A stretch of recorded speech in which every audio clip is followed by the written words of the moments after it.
China వాళ్ళు కే వీసాని launch చేశారు. అయితే స్ట్రాటజిక్ టైమింగ్ ఏంటంటే యూఎస్ వాళ్ళు H1B మీద $100,000 వన్ టైమ్ ఫీజ్ కట్టాలి అంటున్నారు కదా కొత్తగా వచ్చే వాళ్ళ మీద.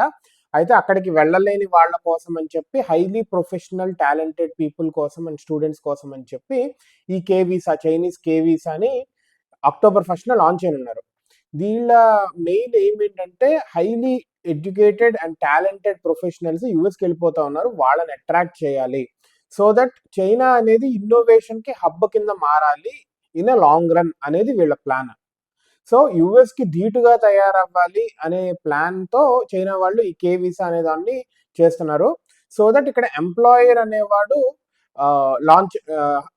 అనేవాడు వీసాని స్పాన్సర్ చేయనవసరం లేదు.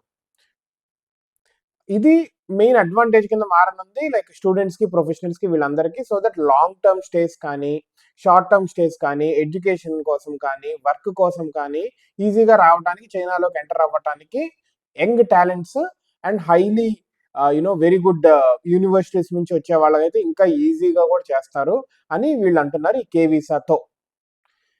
మేబీ ఈ చైనా కే వీసా అనేది నిజంగా ఒక 1 yearలో ఎక్కువ మందిని అట్రాక్ట్ చేస్తా, యూఎస్కి తగ్గిపోతా ఇక్కడ గనక అట్రాక్ట్ చేస్తా ఉండి చైనాకే వెళుతుంటే మేబీ యూఎస్ వాళ్ళు కూడా ఆలోచన చేస్తారు. ఒకవేళ ట్రంప్ గవర్నమెంట్ చేయకపోయినా కానీ నెక్స్ట్ వచ్చే గవర్నమెంట్ మేబీ దీన్ని ఎత్తేయటం అనేది వాళ్ళ ఎజెండాలో కూడా ఉండొచ్చు అని నేనైతే అనుకుంటున్నాను.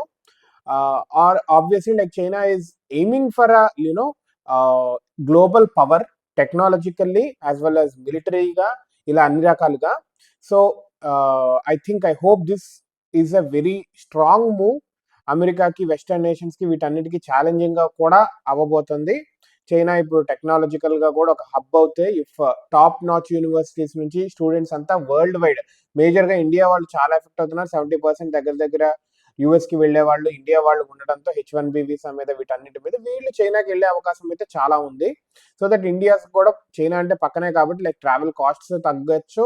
అదేవిధంగా కాస్ట్స్ బేరింగ్ యూఎస్లో మిగిలే డబ్బులు చైనాతో మిగిలే డబ్బులు ఒకవేళ ఎక్కువ ఉన్నా సిమిలర్గా ఉన్నా ఇండియాకి రిటర్న్ అండ్ ట్రావెల్ అనేది చాలా ఈజీగా ఉంటుంది. కాబట్టి there is a chance for considering this.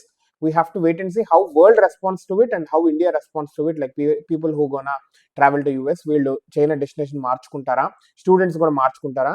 Chinese doctorate అనేది ఇదివరకు వచ్చింది like 15-20 years back. Chinese doctorate in China అని చెప్పి చాలా మంది వెళ్ళారు అలా చైనాకి డాక్టర్ ఎంబీబీఎస్ చేయడానికి కూడా. మేబీ ఇది కూడా ఒక కొత్త ట్రెండ్ అయ్యి people start going, that is really great. Let us wait and see what happens.